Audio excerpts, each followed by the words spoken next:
Welcome to a new Smart Money video, and we are continuing our series on leadership.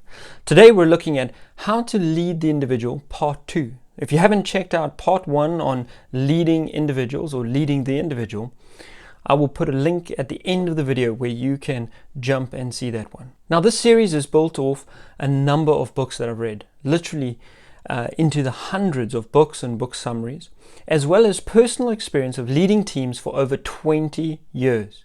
Teams ranging from 4 or 5 people to over 250 people.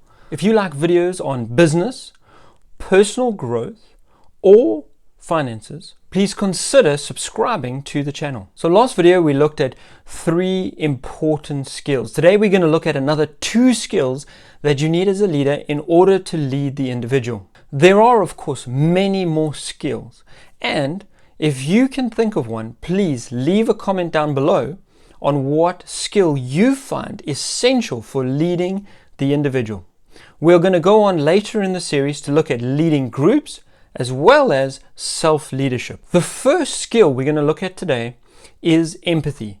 Now, empathy in leadership is not just an emotional connection where you understand what the person is going through, nor is it simply an intellectual concept or understanding of what someone's going through. It is both. It is that emotion and intellectual understanding of what the person is experiencing. So when someone comes to you and says, hey, I need your help with the following. My project is not working out. I'm struggling to get the budget right, or I'm struggling to work with the tools. Empathy is that you're able to understand on an emotional level the stress and frustration that the person is experiencing, but also on an intellectual level what the particular problem is. Now, this means a good leader is one who has experienced some of the things they are responsible for helping others to do.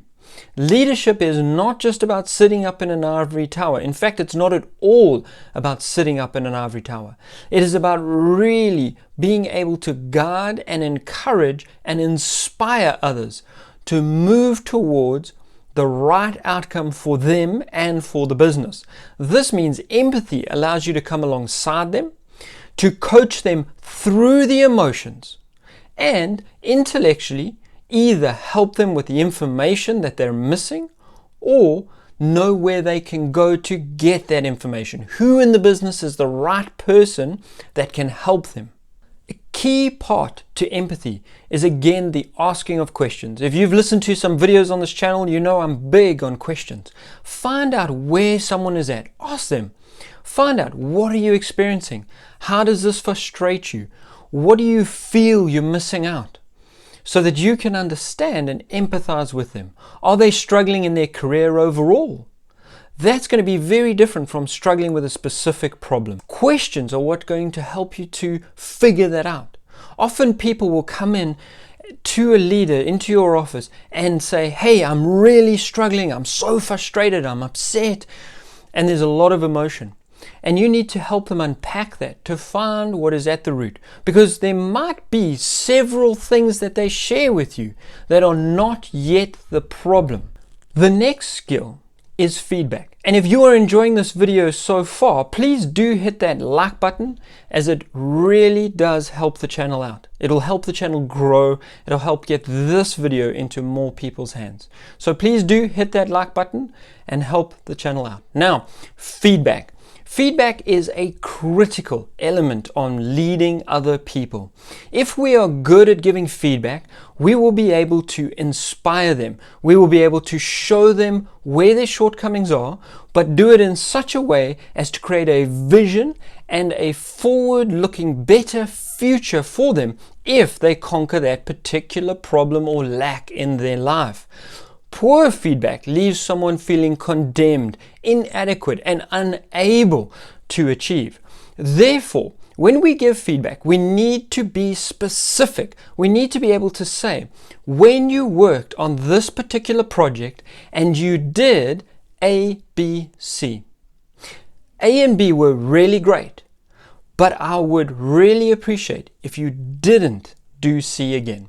For example, John, it was great when you took the team and you led them forward on the sports day, on the company sports day. That was fantastic. It was really good to see you step up and help organize and drive things forward.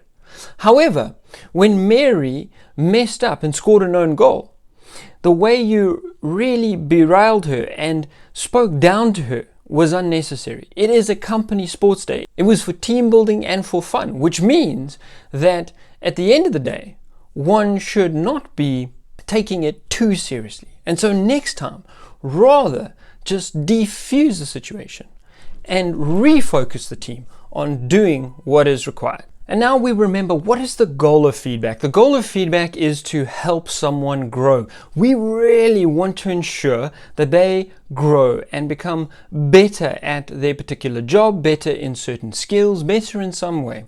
So feedback cannot be so general that they are unable to work on what you are sharing with them.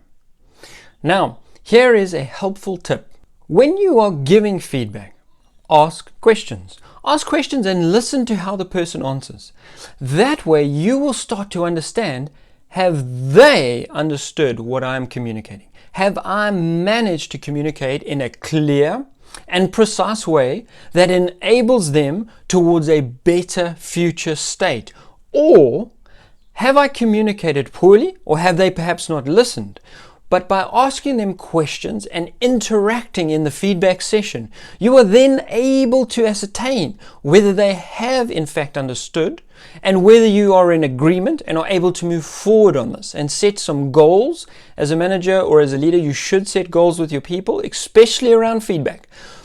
Don't do what so many leaders and managers do on feedback. It comes up every quarter or half year, and it is just another task to get through in your daily job. And so you just meet with the person, you say a few things, you don't give it much thought, and you write it off. Please don't do that. Rather, put the time and effort in, because if you do, it'll be like sowing good seed into the hearts and minds of those you lead, and you will see it produce a wonderful harvest in your business and in their lives. It truly is a tool for a win-win situation.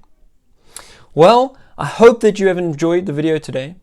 Please do remember to subscribe to the channel and share this video with someone else, because together we can create an abundance.